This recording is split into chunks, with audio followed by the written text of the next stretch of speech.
Hockey, folks. I'm your host, Peter Bojarnov. You can find me on Twitter at Russian98. And, of course, you can find our team on Twitter at Jablam Hockey and on our website, jablamhockey.com. That's JABLAMHOCKEY.com. And, again, Twitter, please go to iTunes or Stitcher or wherever you find podcasts. Type in Jablam Hockey. Subscribe to us, and please rate and review us. Next week, we're going to bring back the mailbag, and we're going to be answering your questions. If you have any questions, if you have any comments about the show, tweet us, message us on Facebook or Twitter, Instagram, and on our website on Jablam Hockey. And you have any questions, just ask us. What do we have on today's episode? We are going to be talking LA Kings in our team ISO this week. We have bringing back Jesse Cohen from the Kings Men podcast, the official podcast of the LA Kings. Jesse will be joining us talking about the firing of Coach John Stevens, replacing with Willie Desjardins, the addition of Kovalchuk, his impact on the team, and everything else LA Kings. We also will be doing a little Chel talk. Talking about the world of Chel, EASHL, HUT, all you hockey geeks and gamers out there, you know it. We're going to be talking to Tyler, a.k.a. Pogie, on Twitter for, at ChelTips, CHELTIPS, and his website, cheltips.com. All tips and tricks and ways to make your gaming better, how you can beat the computer and your online opponents. Check his website, but stay tuned for that.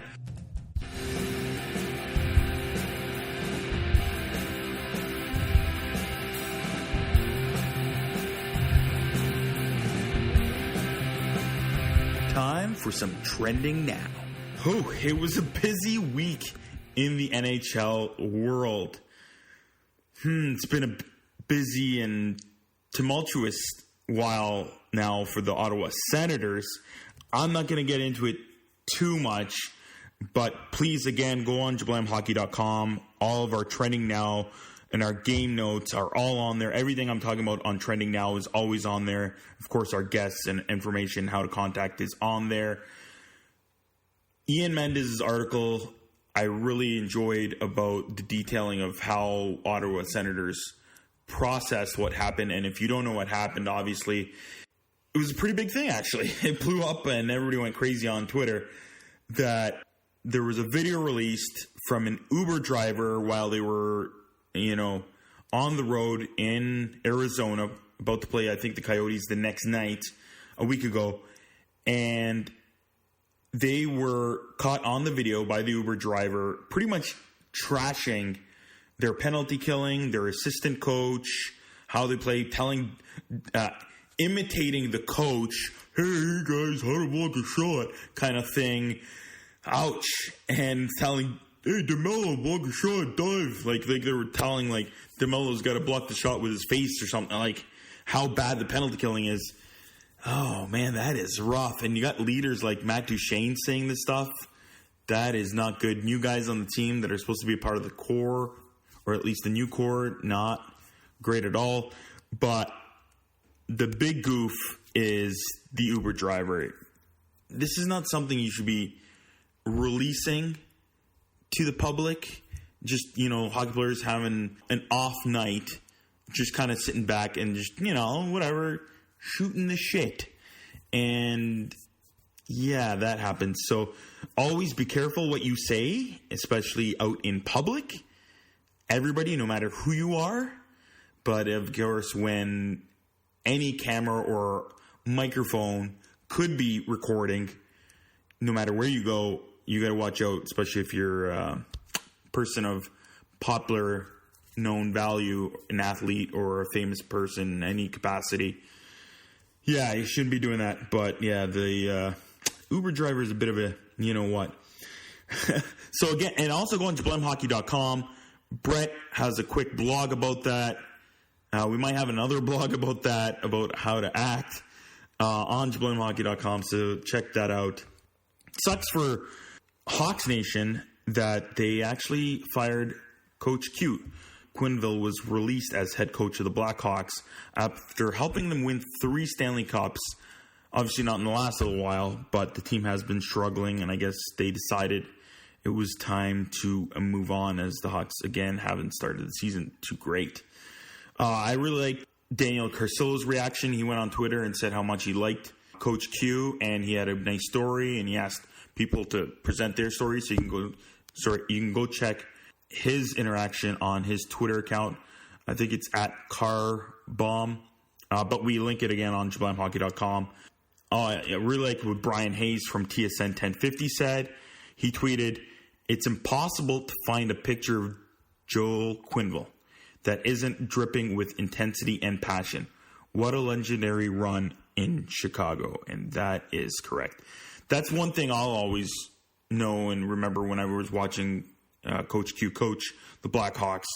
He had a lot of passion behind that bench, and you could tell no matter who you were on his team, and he was going to fight for you no matter what. And he did a great job with the Blackhawks. So thank you, Coach Q, for all you did for the Chicago Blackhawks. That was great. And now they have a new coach in Jeremy Collison, I believe, young coach. So good luck to him. But it was pretty cool again for Quenneville texting, or at least messaging Jeremy and thanking and congratulating him on getting the position after you've just been let go. You go and say that to your successor is amazing as well. Moving on. A lot of NHL jerseys going on in the NHL. It's pretty crazy. Before we get to the NHL ones, well, they are NHL jerseys, but they're EA Sports' NHL jerseys. They released jerseys for the original 6 NHL teams online, so I guess you can play them on their HUT. I don't know if you can play them on Chel mode yet, but a lot of people didn't like them so much. I thought it was pretty cool. The Detroit Red Wings look pretty much like their outdoor jersey, which I like, which is great. The Rangers one kind of seems like a big poster version or blown up version of their original like New York Rangers shield look. I like that. The Leaf one, some people liked, some people didn't like. I kind of like it, but I do think there's too much blue blending in, like the big leaf mixing with the pants. If you reverse the pants colors to white, the order at least, to making the main part of the pants white, I think it might have looked a little bit better. But I kind of feel if some people might be not too happy with it outside of Toronto, because it kind of looks to me like the old Team Canada jersey with the big red maple leaf, except for this one being a big blue one.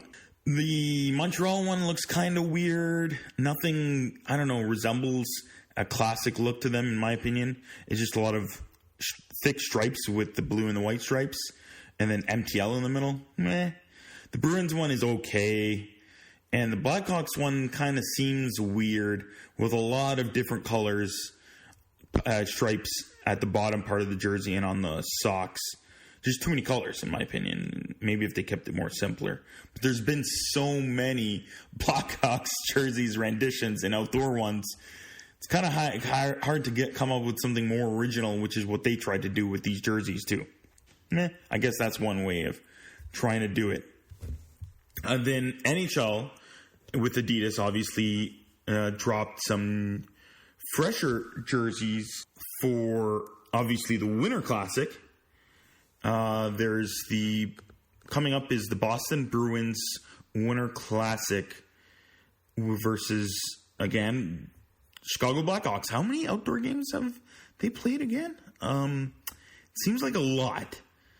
So, the website I like to go to is IceTheTix, IceTheTics.co. He's always got some great outlook and great views you can see of all the different jerseys. So with the Blackhawks one, they went very old school and just straight up black and white with the many stripes look. Cool. Pretty standard. And the Bruins one I kind of like, again, has a bit of that off-white look, I think, with the big B, old school, kind of like a Boston College look, and yellow and brown surrounding. I kind of like that one. but I do like a lot of Boston Bruins jerseys. Then we go to the third jerseys that the NHL released with Adidas, and I don't know, I'm not a fan of any of them really. The LA Kings one is kind of cool. I like it. It looks like their outdoor stadium jersey, I think, from a couple years ago.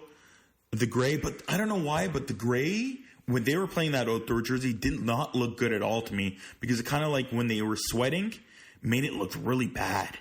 So I kind of like the way the jersey looks, and I guess if you're buying it, it's going to look fine because you're not sweating in it. But if you're playing in it and you see a lot of sweat, it looks really bad, in my opinion.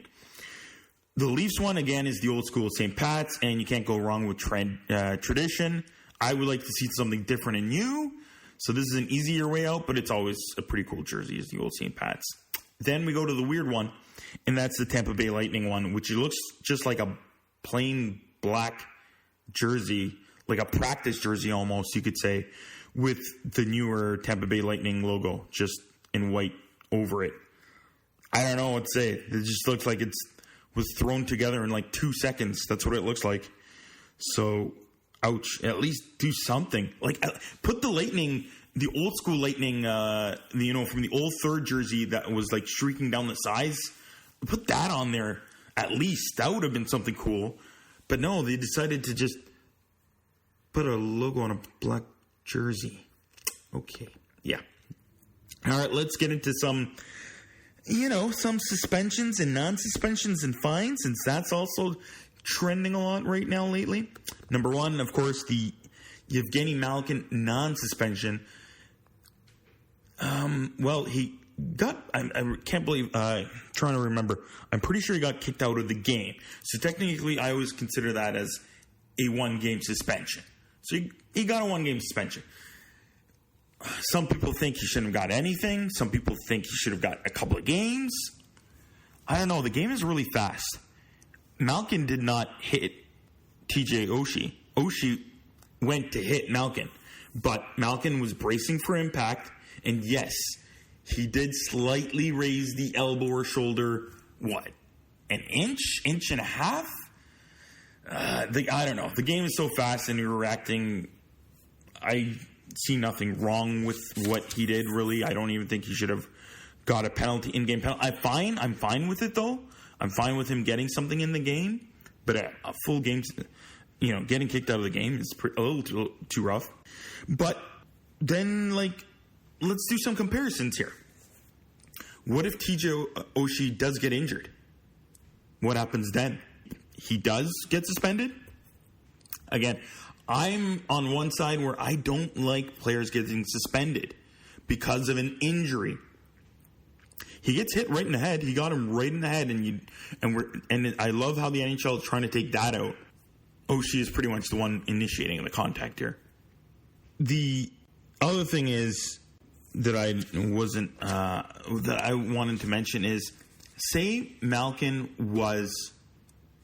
Let's not go with Tom Wilson. Say he's Rafi Torres or a Daniel Sedin. Two recently retired players, but also very different type players. One with a history and one with a history of being not an aggressive player, not a physical player. Sedin, obviously, nobody thinks twice at all. Let's just say some people are thinking twice because it's Malkin, and again, he's a superstar, though, or this and that. Nobody thinks twice if it's Daniel Sedin who does the exact same thing. Bracing for impact, slightly raising. Rafi Torres, on the other hand, or another player that's currently playing maybe, 100% if he does something like that, he's going to get something. He's going to get at least a fine, in my opinion. So it's tough. It's a tough new world, but reactions by NHL, the media, the fans, you're going to get blown up either way if they like you or not. So that's what happens. Moving on. Lucic retaliates and gets a $10,000 fine and then a line brawl entices after him jumping the Tampa Bay player. I think it was Joseph. All right, number one, some people think, we're slapping fines now for a guy just jumping a guy. Well, he jumped a guy. Like, the thing I want to first say is I think the refs need to be better in the NHL. They need to take control of this game. There was slashing, there was hacking, some, again, borderline hits. They could have all been called, and none of this Lucic jumping a guy would have happened at all. Number two, there's a line brawl. Why doesn't the NHL do anything about that, in my opinion? Yeah, maybe not. If you don't want to, you might not suspend Lucic, but find the team. The team should be fined. You don't want somebody getting randomly injured. In my opinion, if there's a line brawl, that's a little too much excessive violence. That's unneeded. It's okay if it's a one-on-one man fight and something bad happened, but a line brawl, anything random could happen and somebody gets injured, and where are we then? So I think the league should start suspending fining those accidents, in my opinion. I would call them problems that we need to fix in today's game. Again, if Joseph is injured on the play, 100% Lucic gets suspended. So that's that. And then last but not least, the horrible check to the head from Brendan Lemieux on Vincent Trocheck gets him a 2-game suspension. The NHL it was clean hit to the head. There was no body contact. That should be suspended. And maybe it should be more games. Maybe it should be 5 games. In my opinion, you start with 5 games. I know he doesn't have yet an NHL history of suspensions, but it's a clean hit to the head with an elbow. 5 games. The other ones, not so much, or at least not yet. And again, you can find all the stuff that I've talked about in Trending Now and our guests on jablamhawk.com.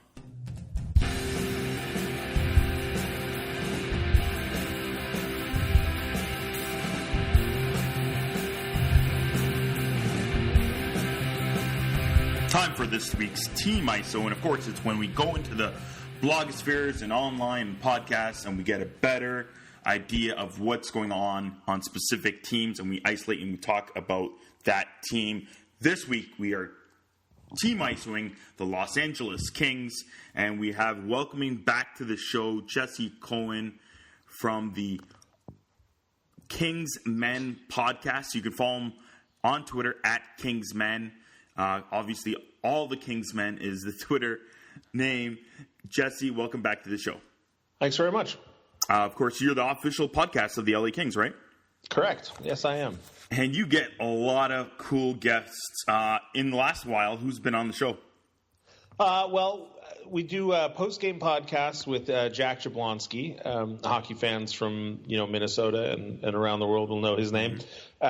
We get Dave Joseph, the Kings PA announcer, but we also speak to Jim Fox, Alex Faust, Darrell Evans, Nick Nixon. We basically anybody involved with the Kings is a pretty regular guest, and we try to get some folks from outside of the market when time allows. That is pretty badass. All right, let's get off into a little bit of a depressing beginning for the LA Kings. They sit at the bottom of the Western Conference. I think a 5-8-1 record as of Thursday, November 8th. But they've won the last 2 in a row. Obviously, before we get into the main thing is they've won 1 since the firing of the head coach, John Stevens. They've replaced him with Willie Desjardins. They also fired assistant coach Don Nockbar and replaced him with ex-LA Kings player, and a lot of NHL fans know, Marco Sturm. And in the offseason, before we get into Stevens and all that, they did some big moves. In June, they did not bring back Pierre Turgeon as assistant coach. And, of course, they promoted guys like Nelson Emerson to director of player personnel. Glenn Murray, as a lot of people know him, to director of player development. And so on and so forth. Even Modry, ex-LA King, is assistant coach, I think, in Ontario in the AHL. So a lot of big moves in the offseason. And now an early move in the season, as the Kings haven't started well with firing John Stevens and, replacing him with Willie Desjardins. So is Stevens the main one at fault here, and why so early? I don't like the word fault. Okay. And not even in this scenario, just in general, I find the word fault to be more negatively charged than it needs to be. This isn't a hockey analogy, but when I was a much younger man, I sold shoes for Nordstrom.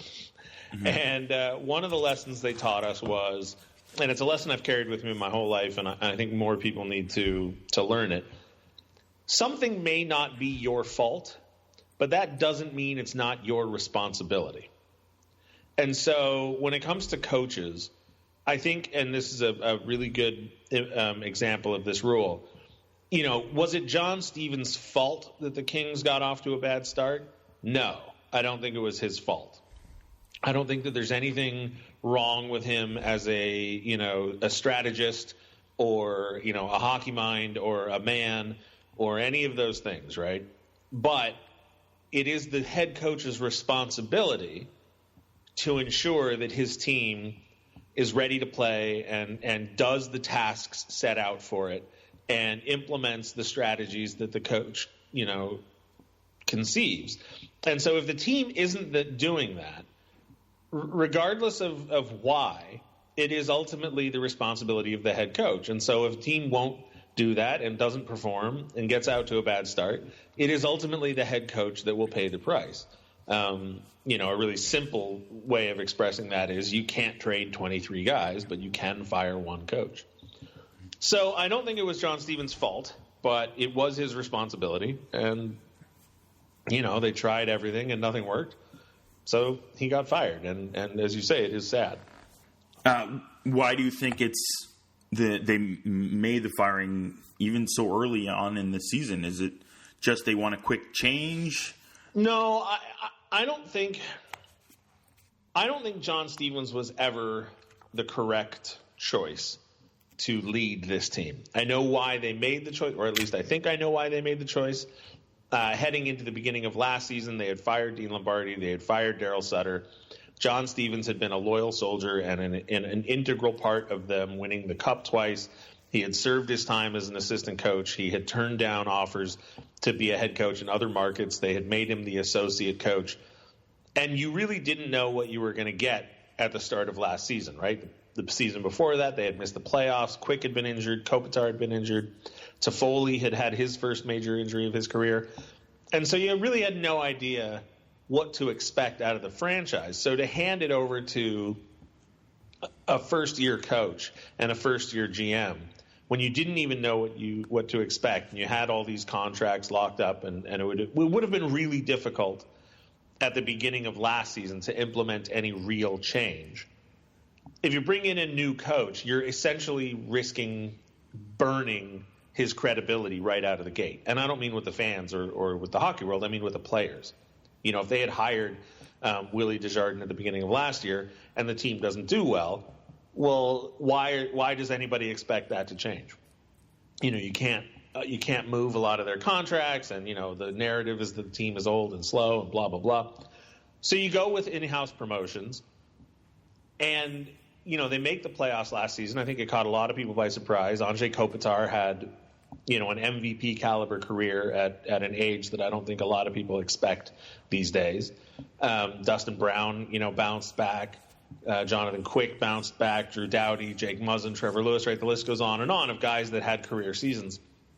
But having said all that, if you were paying really close attention to the margins, you could see the deficiencies that hurt the team this year beginning to creep in last year. And I don't think it's too crazy to suggest that the reason they succeeded last year wasn't necessarily because of anything positive that Coach Stevens did, but more because of the positives he brought by not being Coach Sutter. We heard a lot of talk at the beginning of last season about how much more fun it was to come to the rink. And, Sutter had been a taskmaster, and Stevens was a much more of a quote-unquote players coach. The players all liked him. They had a positive relationship with him after 8 seasons of him as an assistant. But you could see last year they were bleeding shots. Their defense, though they finished, winning the Jennings Trophy and with the best penalty kill in the league, it was significantly less efficient than it had been in previous seasons.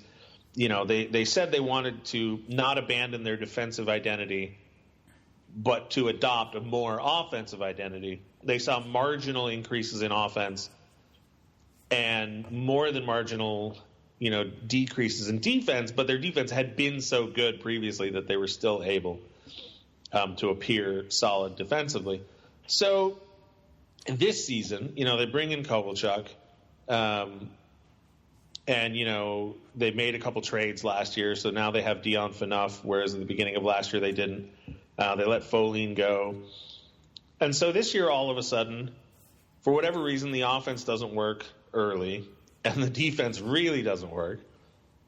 And all of those bounces in last October, all of those lucky plays that got them overtime wins or third-period comebacks, none of that was happening. And last season, this is the number that I'm constantly throwing out to people. Last season, they allowed the first goal of the game in 60% of their games. That's not good. This season, when Stevens was ultimately let go, they had allowed the first goal 75% of their games. That's heading the wrong direction. And you can't have that.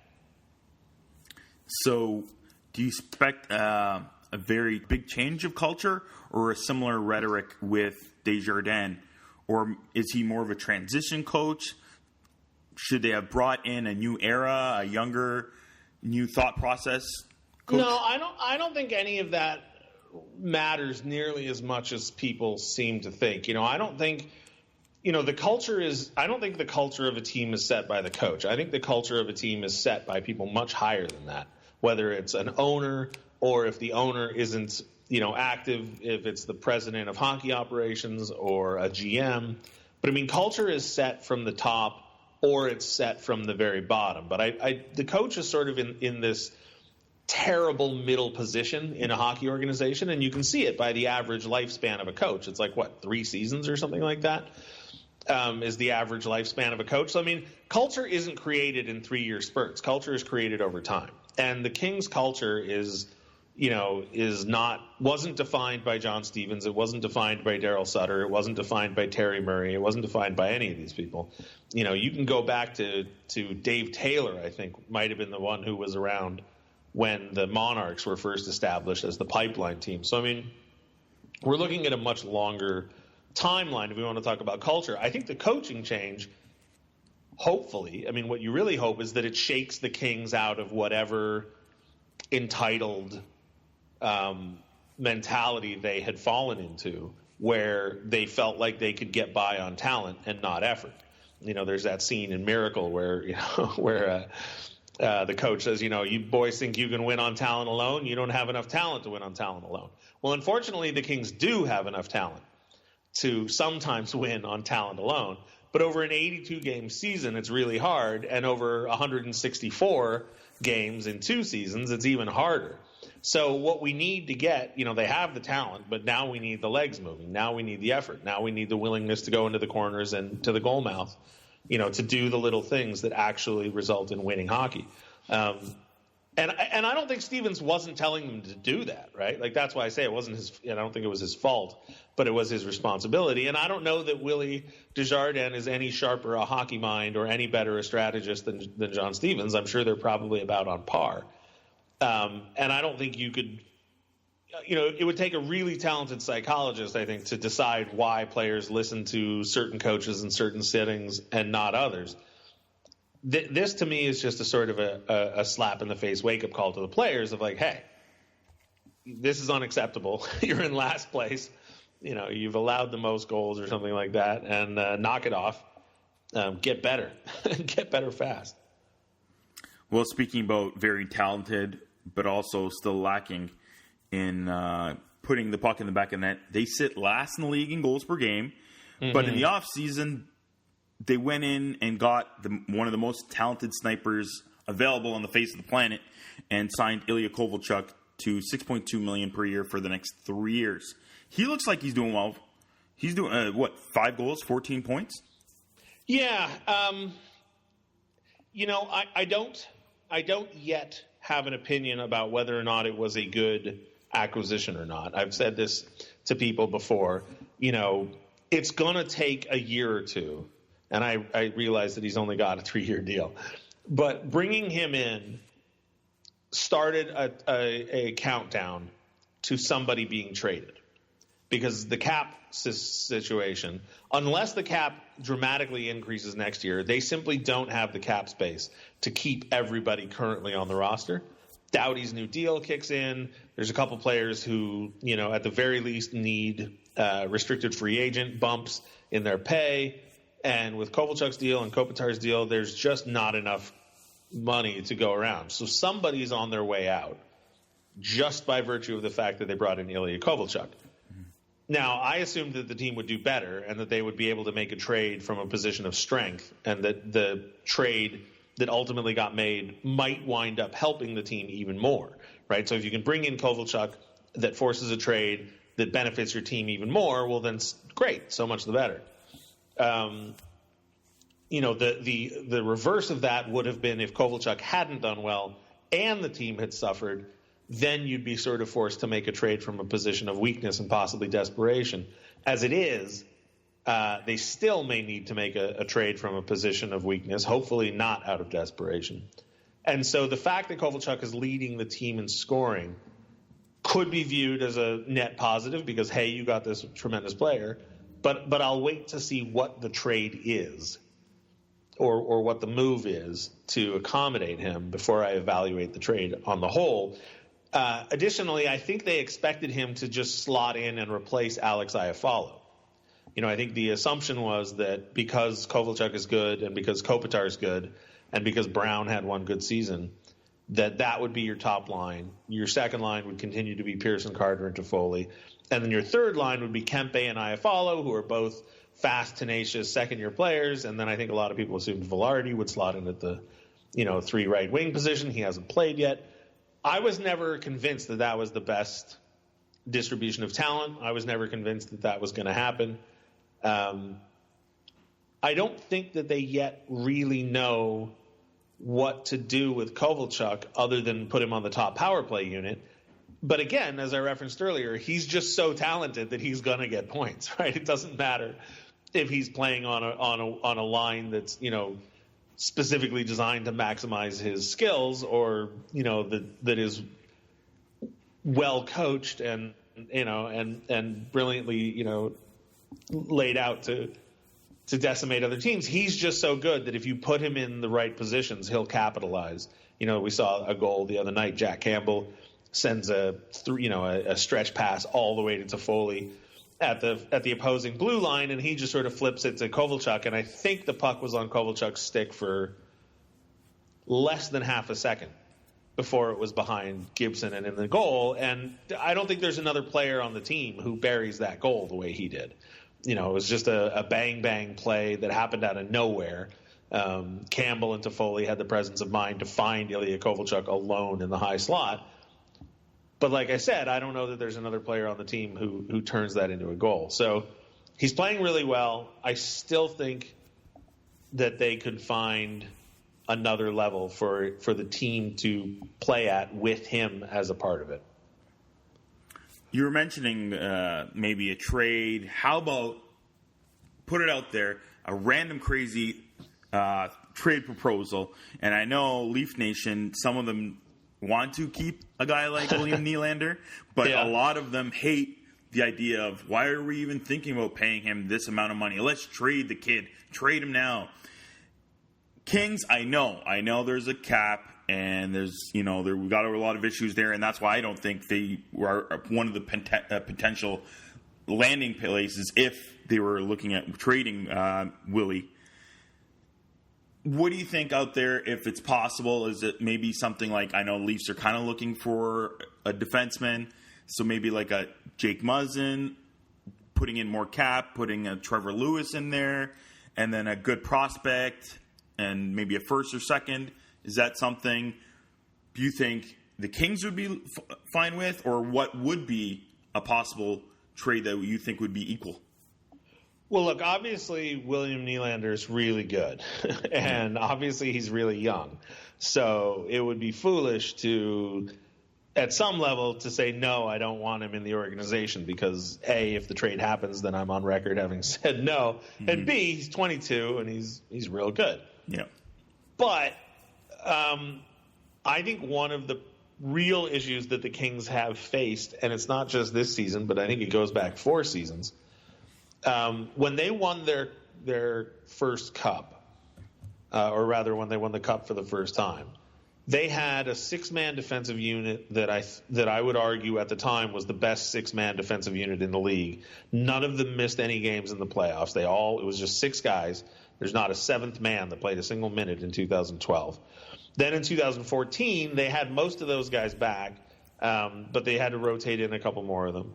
And then at the end of 2014, they wind up losing Willie Mitchell. Rob Scuderi had already gone, and then 6 games into the 2014-15 season, Slava Voinov was arrested, and we all know that story.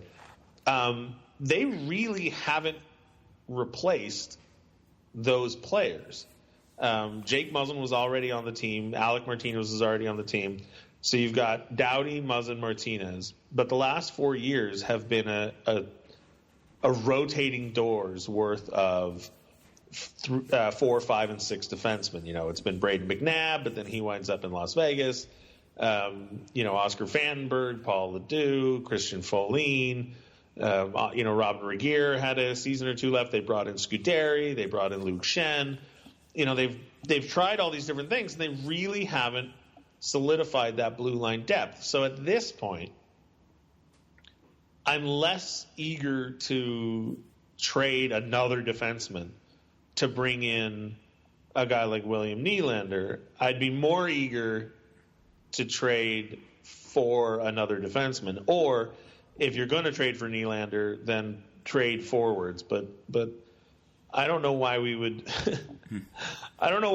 make our weaker position Toronto's strength in this trade. That just seems like it would be a gift to Leafs fans. And I'm not in the business of handing out gifts to Leafs Nation.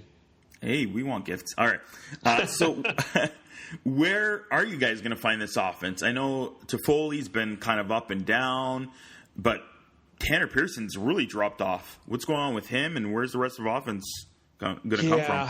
I don't know. The Tanner Pearson one hurts because he may be one of my top 10 favorite Kings all time. He's not a star. He's not an all-star. I think his career high is 44 points or something like that. But he's always been a high effort, do anything you need kind of player. He moves up and down the lineup. There's certain elements of the fan base that have always sort of frowned at him and said, "Oh, Tanner Pearson needs to do more." But if you really watch his game, it's like he's doing everything that you would want a hockey player to do. This season, I don't know what's going on. I don't think it's limited to just Tanner Pearson. I think a lot of players gave in really subpar performances. But yeah, you look at his stat line and it's 1 point and a -7 in 14 games. That has to change. Right. And it's not, I don't say that because, the team goes as Tanner Pearson goes. That's not how that works. But yeah, if they want to have success, they're going to need more contributions from more players. Kovalchuk has 14 points. Carter has 10 points. Doughty has 10 points. I think those 3 guys, you're perfectly happy with that kind of output. But Toffoli, Iafallo, Kopitar, Brown, Martinez, Muzzin, Kempe, Amadio, Pearson, all of those guys are going to have to start carrying their share of the offensive load if the Kings are going to turn this cruise ship around. We're starting to see signs that it is turning around. They've got a little 2-game win streak. They looked real good against Columbus. They looked real good against the Ducks. Again, I'm not sure that they have all the right players in the right spots. And so we'll see if they don't tinker with that, but I don't have an answer for that one, unfortunately. I don't know how you turn those guys' seasons around. Yeah, another question you can't really answer has always been a bit of an issue is the injuries on the Kings roster. And another one that seems to be injured more than not, or at least every other season, is Jonathan Quick. What's the prognosis for there? And should he be the number one, or should they be looking for a different number one who's at least more consistent, or at least a 1A? It looked like they might have done that when they added Bishop, right? But that was short. Yeah, I mean, it's one of those things where people see a small pattern and they extrapolate it out to, well, this will happen forever. So, for example, the Kings win the Cup in 12.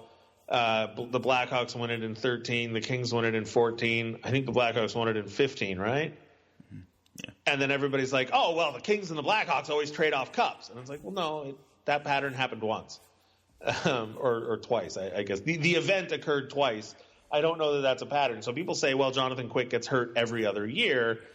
And I just go, well, look, he played 49 games in 13-14. And, yes, he got hurt for a brief period that year. But he played 72 the year after that, 68 the year after that. Then, yes, there was the season where he got hurt for 60 games, and he played 17. But then last year he played 64. And so this year, yes, he's been hurt. And so people take two injuries out of the last 4 years, and they say, oh, well, he's always hurt, or 3 out of the last 6, I suppose. And they say, well, he's always hurt. But the first one, I didn't, whatever. He played 50 games. I'm perfectly happy with that. Now, the other thing is people say it's because of the style of play he has, because he relies on his reflexes and he's constantly doing the the splits and he's out of position, so he scrambles to get back. Yeah, and, he's like the Rafa Nadal of goaltenders. Right. And so look, I don't know. I'm not a sports physiologist. If people want to tell me that style of play lends itself to injuries more than others, then I have no option but to believe them. However, the team has a remarkable track record of producing reliable backup goaltenders under Bill Ranford and now Dusty Emu. The two of them work in tandem.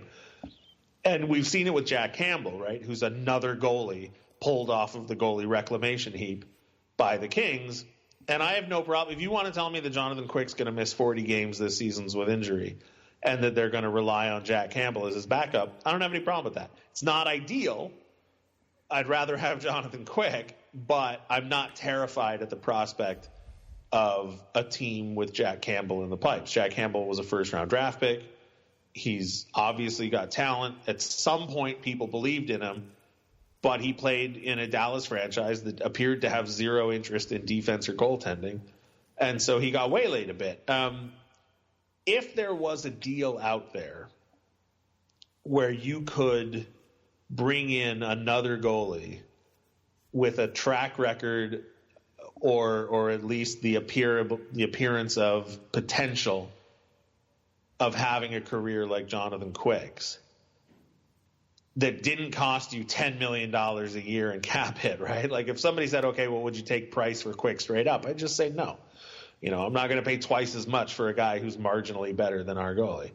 But if you could, find the next Jonathan Quick who was playing for $650,000 a year, and you found some team desperate enough or dumb enough willing to trade him, I suppose I'm open to that possibility. But I just, the analogy I used on someone else's show was if the ship is full of holes and leaking water, the goaltending is not the first place I'd look to fix the hole, to patch that hole. I just think there are other places that need attention first. All right, and do you have any prospects you think the Kings might bring up that would make a big impact on the roster in the next 2 to 3 years? So Gabe Vilardi has not yet played this season, but he is with the team. He's been moved out of a no-contact jersey, and I would fully expect to see him in the lineup before New Year's. And I think that's the kid that has the best chance to make a real impact on this team.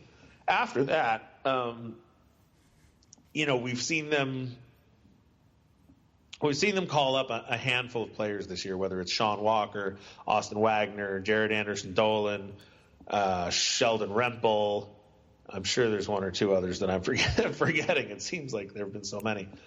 But Cale Clegg is a player I would expect to see in a Kings uniform in the next year or two. He's a defenseman playing down in Ontario. He's looked really good. I enjoy watching him. Daniel Brickley is a defenseman that they had a lot of hopes for. They sent him to Ontario at the beginning of the season. I know that he has struggled, may not be the right word, but I think he carries a pretty big minus on a team full of young players like him who aren't carrying that number. Now, I don't think plus minus is the be-all, end-all stat, but yeah, if you look at the Ontario Reign, he's down there at the bottom at minus 11. The next worst defenseman is Matt Roy at minus 3. So for whatever that's worth, I think Daniel Brickley may have another year or two to go. But certainly there's high hopes for him someday. Matt Luff, that was the other player I forgot that they called up recently who's in the lineup. I saw Matt Luff 2 years ago at development camp, and I'm usually not attuned to identifying skill in players. I watch guys do drills and I go, I don't know. They just look like they're doing drills to me. I can't tell who's good or who isn't from watching them. But for whatever reason, Matt Luff stood out to me 2 years ago when I watched them in development camp, and then he did again last year. And this season he got a lot of praise. He's got 12 points in 8 games in the AHL, and he's now up on the Kings team playing on a line with Tanner Pearson and Adrian Kempe. So yeah, there's some names out there, but like I said, Gabe Velarde is the one that I think everybody is waiting to see what he can do. Cool. And before you go, Jesse, yeah, it's been a rough start, but do you think the Kings can turn around? Are they still in there? Could they still maybe acquire one of those playoff spots by the end of the season? I don't think it's over yet. The expression is you can't make the playoffs in October, but you can miss them. I don't think that the season is a wash just yet, and the biggest reason for that, it has nothing to do with the Kings. It has to do with the fact that the Pacific Division isn't terribly impressive this season. The rule of thumb that I always go by is goal differential.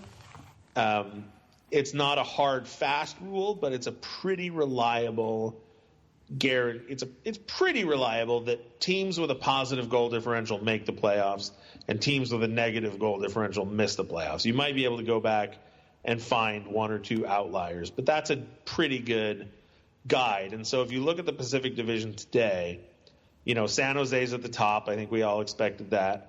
Calgary's in second place, but they've got a +1 goal differential, which means, as far as I'm concerned, they're a sort of middle-of-the-pack team. Vancouver's in third place, but they've got -4. You look at their shot differentials and you say, okay, they're kind of doing it with smoke and mirrors right now. I would expect them to slip down. Edmonton's in the wild card spot. They've got a -2. We all know, what's going on with Edmonton. Connor McDavid is sort of doing it by himself. Anaheim is in the same situation as Vancouver. They're getting outplayed every night. Gibson seems to be doing it by himself. It'll remain to be seen if he can do that over a full season. They've got a -7 goal differential. Arizona's a team I expect to step up. They're carrying a +8. They're way down low, but they had another rough start to the season where I think they only scored 1 goal in a week or something like that. Anyway, the point is Vegas is down at the bottom, and LA obviously has the biggest goal differential at -14. So if the Kings can put together a really strong 68-game push, and I believe me, I know it's going to be difficult, but I think they're in the one division where it might be possible to actually come from last place at Thanksgiving and wind up making the playoffs. All right. Well, good luck to them. Again, thanks.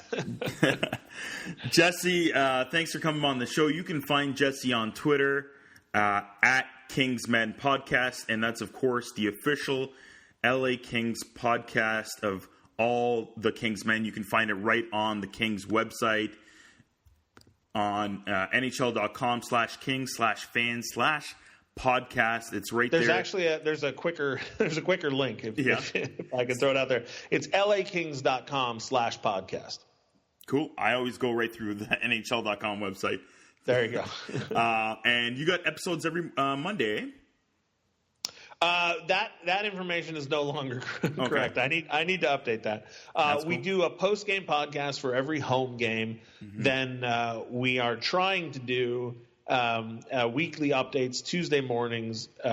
That'll cover the previous week, and then we try and do one on Thursdays. On long homestands, it tends to get a little bit jumbled because the post game podcasts may supersede other episodes, and obviously with Coach Stevens being let go, we had to do an episode about that. But we try and produce regular content. I would also like to point out, however, that we have a 24-hour streaming audio network on iHeartRadio dedicated to the LA Kings. At the moment, I think it's just playing reruns of old games. But moving forward, we are going to start having original content and more stuff devoted to Kings fans and hockey fans in general. That's sweet. And you guys do the post game for the home games. Do you do them? Where do you do them from? From the press box. Nah, right from the actual press box in Staples. Yep. Mm-hmm. Nice. Correct. Yeah. Cool. All right, Jesse. Thanks for coming on the show again. My pleasure.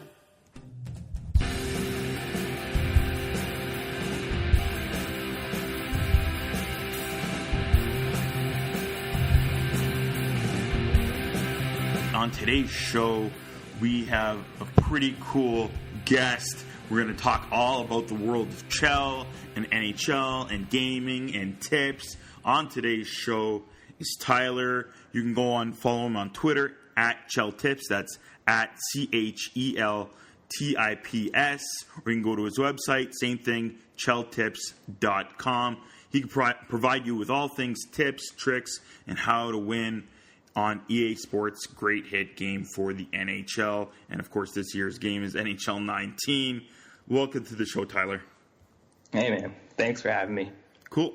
Should we call you Tyler, or should we call you Pogie? Or Yeah, I mean, it can go either way. I mean, Pogie's good. I mean, I feel like in the NHL community, everyone will know me as a Pogie, so we can stick with that. Cool. And that's your regular gaming tag, or if you don't mind me asking?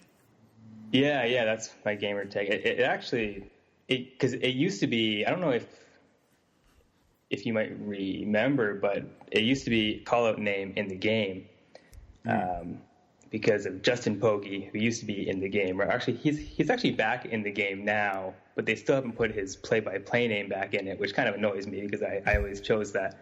But way back, I used to always choose Pogge as my play-by-play name, and then one day I searched gamer tags and it was available, so I just snagged it up. So then, were you a big fan of Pogge? Did you just like his last name? Well, because my last name is Postal, and okay. I used to always play with my buddy, and his last name was Tang, and then he always picked whatever was closest to that, and I always picked whatever was closest to Postal, and there was really nothing close to Postal, so I just went with Pogge. So you're not a Maple Leaf fan. Are you a Canucks fan? You live in that area?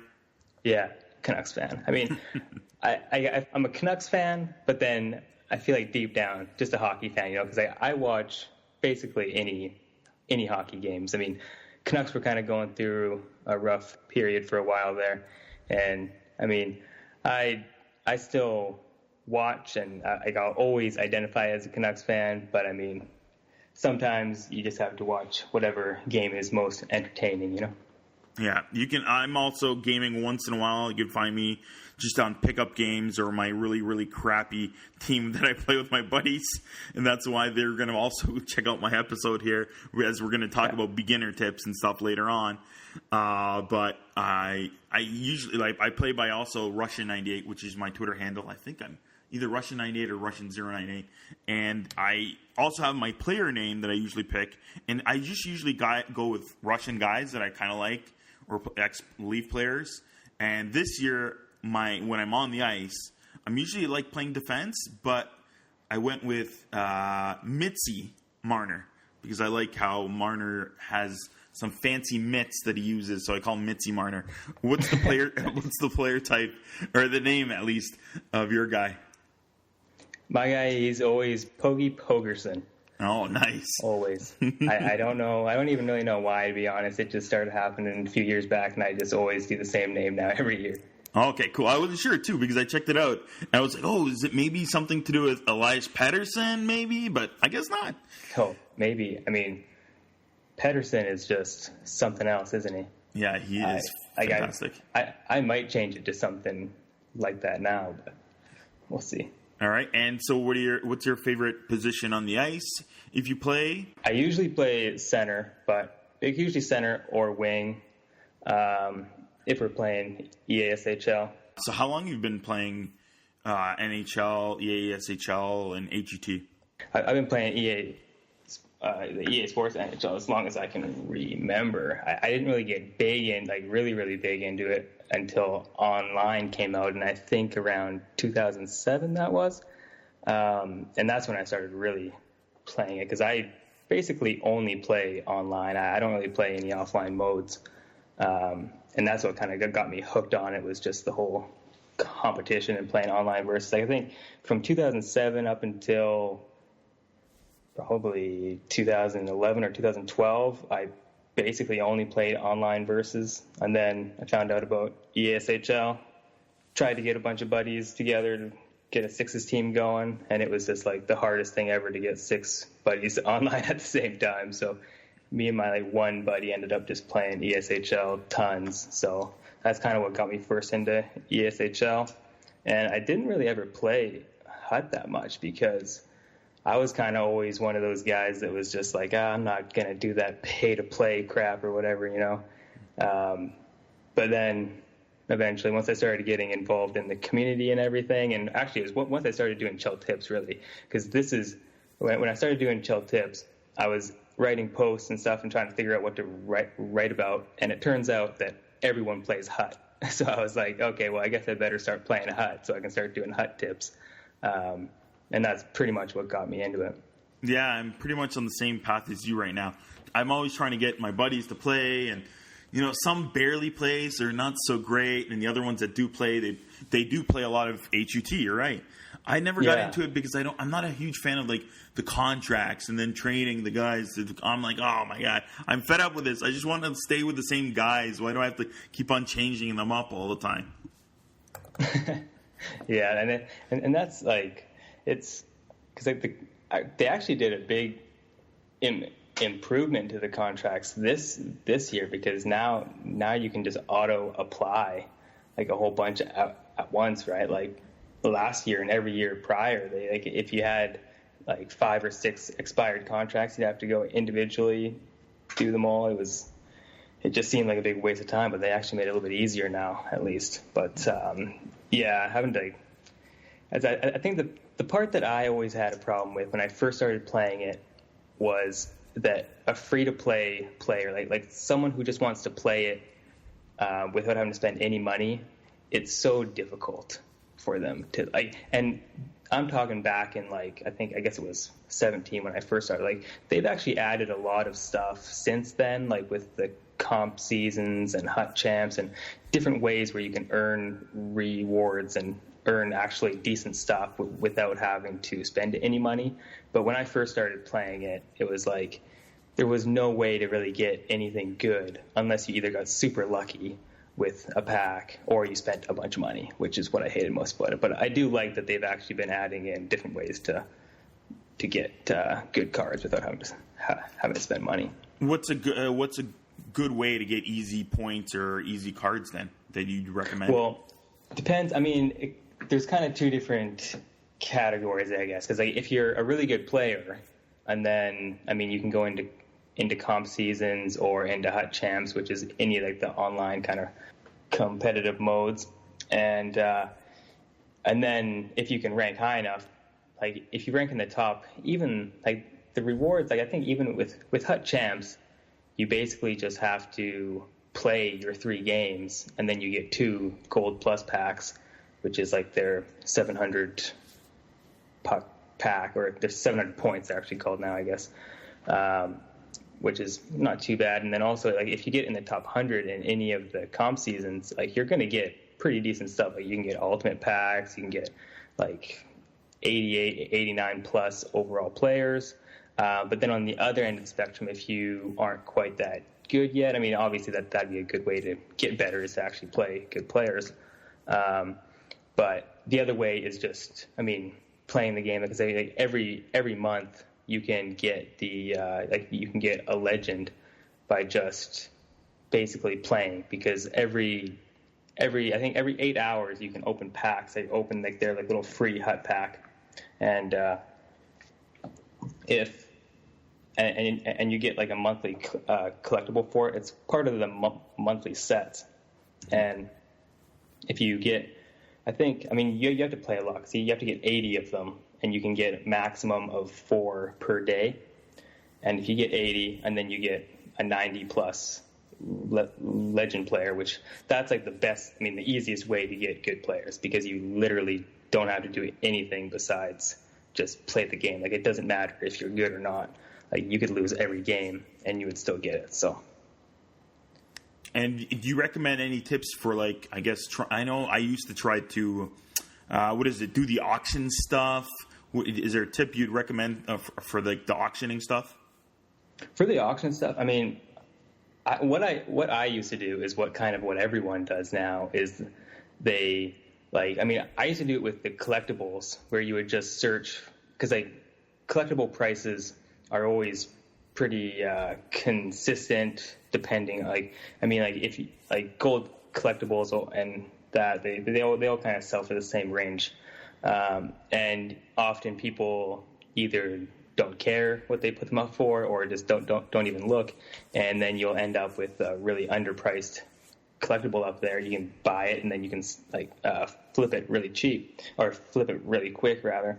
And that's what I used to find was like the best way to do it. But nowadays, because everyone seems to know that tip now, and it's incredibly hard to beat or to buy it fast, because like there's tons of people that are just waiting for those collectibles to go up. But if you wanted to try, basically just search the auction house, find out what gold collectibles are going for, and then search again, but set the filter for max price to just a little bit below that, like whichever price you think that you'll get a decent return on, and then just wait until one pops up.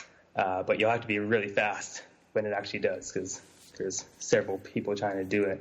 What I would recommend is I'd recommend following Brian Stormed. He's on YouTube. He's on Twitter. He does a really good series called something to 1 million, or the road to 1 million coins. And he basically just kind of logs his adventure of going from like 1,000 coins up to 1 million. And he does that every year. It's a really good series that would help a lot out, I think. And it's mostly based around kind of flipping cards. Cool. Sounds like fun. All right. Before we get to your fine main in-game tips, and I'd recommend for Chel beginners, why does it seem like poking and stick lifting is even harder this year? I know I've changed up my poking. Like, instead of just I try to poke now for the front and not at the sides at all. And instead of, some people just poke all the time, I'm trying to, wave it left and right. The other thing, I don't know how in the world you do a proper stick lift. Some guys are stick lifting me all the time. I have no clue how they're doing this. Every time I even remotely even try, I get a high sticking penalty or something. So I don't even press X. I think it's X, right? I don't even press that button anymore. Yeah. But I'm decent at the poking. I'll start with the poke checks. Mm-hmm. The poke checks have changed a lot this year, as everyone kind of has noticed, because when the game first came out, it was kind of everywhere. But because everyone, like last year, the biggest thing that everyone complained about was the fact that you could just spam poke check, and that's basically what defense was in 18 and probably 17 too. But then in 19, they basically just made it like they just made it a lot more strict as far as like going anywhere near skates or anything like that. And it's especially strict with if you just tap poke check, which is kind of like what most people do. And when you do that, it auto targets the puck, right? So when you're using any kind of auto targeting method of poke check, which is just tapping RB, I think it is, or R1 if you're on PS4. If you touch their skates at all, it's going to be a tripping penalty. But if you're holding down RB or R1, which is using the defensive skill stick. And then it's a little bit more forgiving in that if you were to kind of slide through one leg, if you were quick enough to correct it, it wouldn't be a penalty. So usually when I'm poke checking, I'm in the defensive skill stick stance and kind of getting my stick right close to wherever the puck is and trying to usually drive them off to the boards, just like in real hockey. But then if you do get a chance to actually poke the puck off their stick, and then you would press R3, which is pressing down on the right stick, and that will poke check while you're in defensive skill stick stance. And I find that to be kind of the easy way to do it because, if you can kind of get your stick close to there, and then you can kind of make sure that skates aren't anywhere near it, and then you just press down on RB, poke check, and that will kind of auto-target, and then you can do it that way. That would be my tip as far as poke checking goes. And then moving to stick lifts. Stick lifts, I don't really know as much about the technical part of stick lifts, but what I find is that, you basically just have to be kind of in a position where you aren't going to have to cross their body, right? If the stick is kind of out on one side or the other side, and you're also on that side, if you aren't right beside him, and if the blade of your stick isn't going to be at his face at the end of the kind of lift, and then you're usually fine. But yeah, that one's a bit tougher. But then I did find that stick lifting this year, especially at the beginning of the year, it was a lot more forgiving. But they've kind of tuned that down a bit, so it's a bit more strict, I think. But I think for me, it's kind of just I just look at wherever the opponent's stick is, and if it's in a spot where when I stick lift, my blade isn't going to go near their face, you're usually good. All right, and what are your main tips for Chel beginners? The biggest tip that I think I can give is to just learn the AI, to learn the different coaching strategies. If you Google NHL 19 coaching strategies, my post, our Chel tips result will probably be one of the top ones there. And it's the first post that I ever wrote, and I still think that it's probably my most helpful post that I've ever written. And basically it explains all those coaching strategies that most people don't even have any clue of, which I also didn't have any clue of until I wrote this post because I did all the research to actually figure it out at that time. And it's all those strategies that are behind the net, overload, your offensive zone bias, all that stuff is kind of explained. And the reason that I do think that that's kind of the main thing is because a lot of people their problem with the game is usually people abusing AI, or abusing it is almost I don't even like to use that word because it's more kind of taking advantage of the AI. Because if you're playing any mode like HUT or online versus, and it's 85% of the players out there are AI, right? So it's if you don't know what most of the players out there are going to do, you're probably going to have a pretty rough time. The kind of analogy that I always use is if you've ever played drop-in rec hockey or something, when you just kind of show up and you don't really know anyone, it's pretty messy hockey because everyone's kind of just all over the place and they're just having fun, right?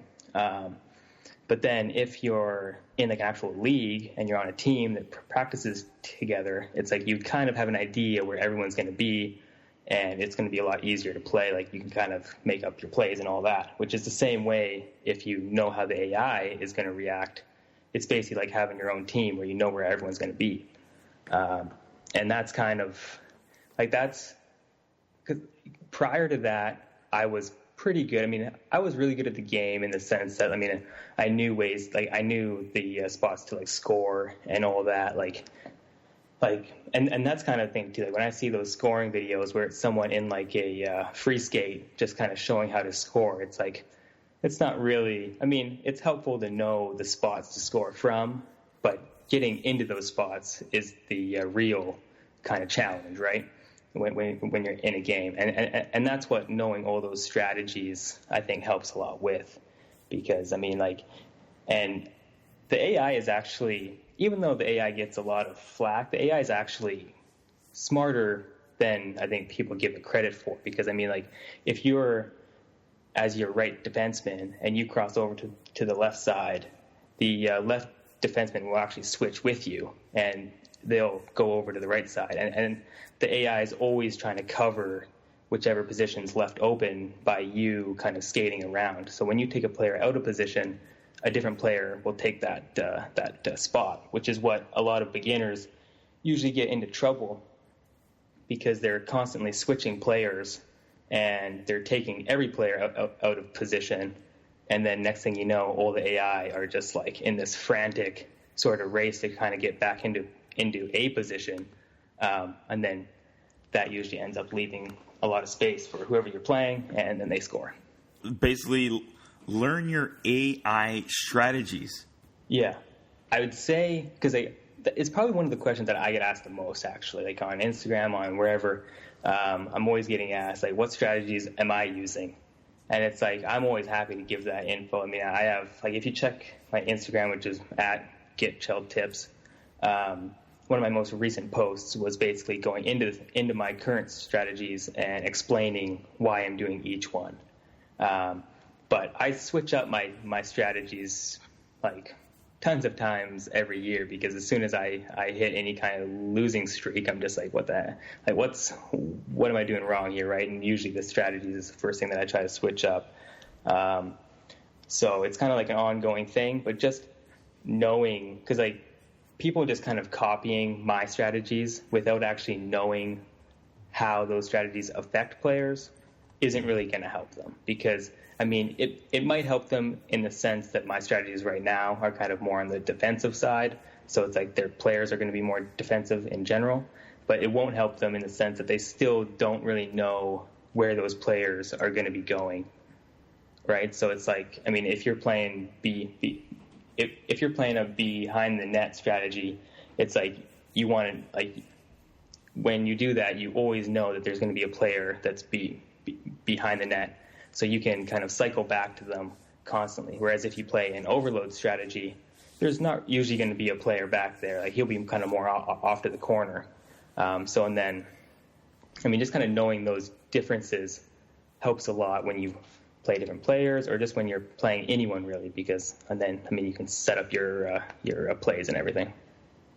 Cool. And then once you get to know your AI strategies fairly well, what are your 2 or 3, recommendations for scoring? Is it, point shots with deflections or screens, or is it more, snapshots from closer to, if you can, or is it just a slap shot from the hash marks, or the further up the middle of the top of the circle? I mean, my most common ways to score, which I figure are probably most people, like it's either the cross crease pass, or even if it's higher up, like kind of more towards the slot. Either way, doing that kind of cross seam, one timer goal. That's the most common for sure. That's the primary. I mean, that's probably like the highest percentage scoring chance you can get in the game. So that's the first thing that most people are going to be kind of looking for. But if they don't get that opportunity, or if that opportunity is blocked off by the defense, and then I'm going to be skating around looking for that short side.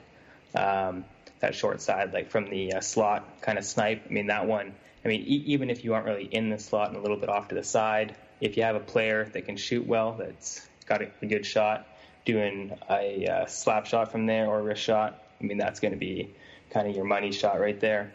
If that's not available either, or if whoever you're playing is really good at defending that, and then I'm going back to the defense, and I'm going to be kind of passing it back there, either trying to lure out their players to open up the other spots that are better for scoring, or just start taking slap shots on net from back there. The D-to-D one-timer, which was really big last year, isn't quite as effective this year, mostly because the player overalls are lower, so slap shots just aren't as good in general.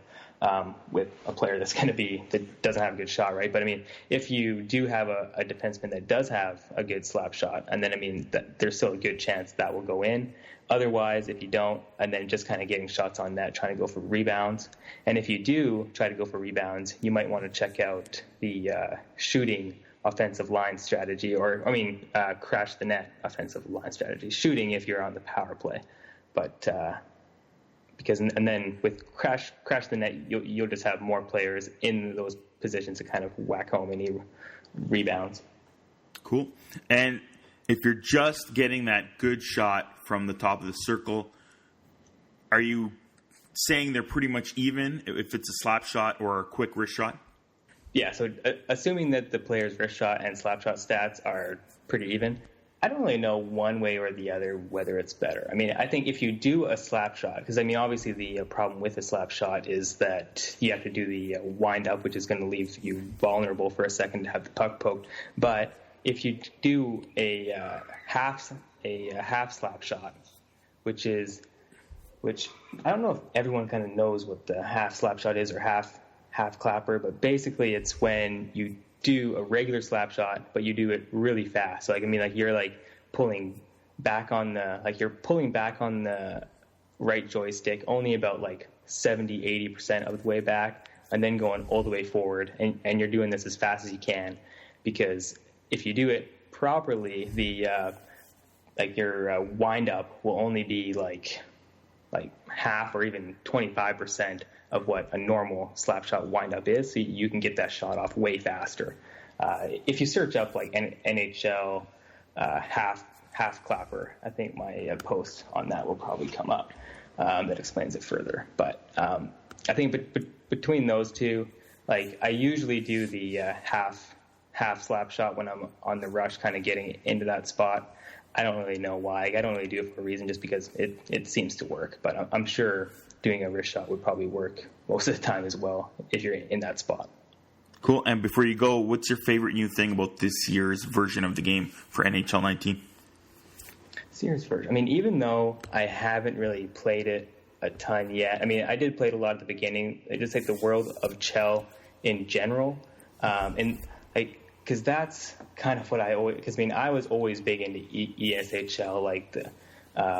Last year, ESHL was probably my most played mode. So to see them kind of growing that ESHL mode into kind of a bigger mode, and kind of adding more customization to it and everything, and also the ones mode too, which is basically free for all. And I don't think many people will actually remember, but back in 2005, they actually had a free-for-all mode in the game, and that was one of my favorite modes back then. So to see ones come back, and I hope that they open up ones to being an online, or to be able to invite friends, because right now you can't invite friends into free-for-all, and a free-for-all mode like that with friends would be a blast. So I hope they open that up. But yeah, I think just World of Chel in general, specifically ones, and just how much easier they've made it to actually play, just kind of drop in games casually with your EA SHL player. Go to JablamHockey.com. We will link Tyler's website and Twitter account. That's at ChelTips, CHELTIPS. And same thing like his website, CHLTIPS.com. You can get all his tips and tricks and how to win and how to get better on Chel, on HUT, on all those EA Sports NHL games. Tyler, as well, Pogi, thank you for coming on the show. Yeah, man. Thanks for having me. And I don't know if you noticed, but I barely ever do any kind of podcast or video. I mean, I don't even do videos usually, or any kind of audio stuff. I'm usually all written stuff. So this was kind of different for me. But then when you asked me to do this, and I looked at, I listened to, I think your last episode, yeah. And I was just damn, you're a great host. I was I got to get on this. So thanks for the invite and everything. Cool, Tyler. Thanks for coming on the show. Thanks for the compliments. Yeah.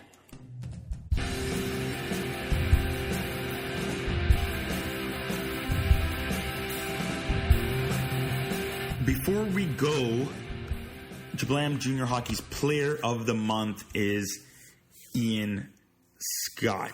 He's been amazing. Last time I checked, he's 14-1. He has a 14-1 record with a .941 saving percentage. He's killing it for the Prince Albert Raiders.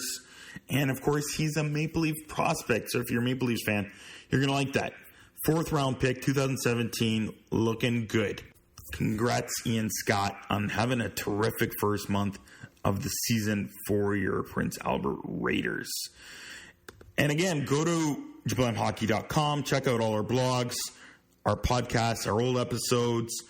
Go to our overtime page if you want, and you can see all our cool facts and cool things. And you can check out our Jablam Hockey Player of the Month on there. You can subscribe to our podcast on there.